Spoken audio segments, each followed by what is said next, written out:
Our reading comes from John chapter 19, verses 38 to 42, the burial of Jesus. Afterwards, Joseph of Arimathea, who had been a secret disciple of Jesus because he feared the Jewish leaders, asked Pilate for permission to take down Jesus' body. When Pilate gave permission, Joseph came and took the body away. With him came Nicodemus, the man who had come to Jesus at night. He bought 75 pounds of perfumed ointment made from myrrh and aloes. Following Jewish burial custom, they wrapped Jesus' body with the spices in long sheets of linen cloth. The place of crucifixion was near a garden, where there was a new tomb, never used before. And so, because it was the day of preparation for the Jewish Passover, and since the tomb was close at hand, they laid Jesus there.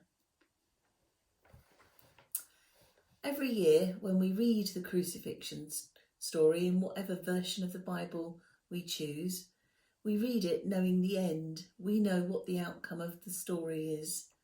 But that doesn't make it any the less emotionally connecting and spiritually powerful.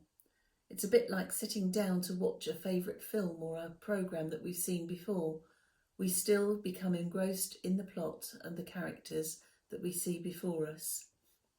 And the starring character in today's reading is Joseph of Arimathea. And he's someone that we know very little about, except that all four Gospels tell of his role in the burial of Jesus. John tells us that he was a secret disciple. Matthew that he was a new disciple, and the other Gospels that he was waiting for the kingdom of God. Whoever he was, for me, his actions are a lesson in doing what we can, in offering what we have. I don't know about you, but when I first became a Christian, I wanted to do great things for God. I was going to be the next Jackie Pullinger, giving up everything to serve God. But God's plans for me ran along the lines of raising 3 children and helping to run his kids. Sometimes we have to be content to just give the Lord what we have and serve him where we are, whether that's on the front line of our overstretched healthcare system, or struggling to keep our supermarket shelves stocked, or sitting at home praying for all those people. Joseph obviously believed that Jesus was the Messiah, and Joseph was an important member of the Sanhedrin, the Jewish leaders. But how frustrated must he have been? He must have tried to prevent the crucifixion, and he must have felt anguish at what seemed to be total failure. And yet, Mark's Gospel tells us that he lived in hope of seeing the kingdom of God. There's a moral here. When we think everything is wrong, when we're niggly because we've been shut up inside too long, we too are to live in hope of seeing God's kingdom. Like Joseph, we must do what we can. Joseph couldn't prevent Jesus' death, and so he offered what he could: a tomb, a shroud to wrap the body in.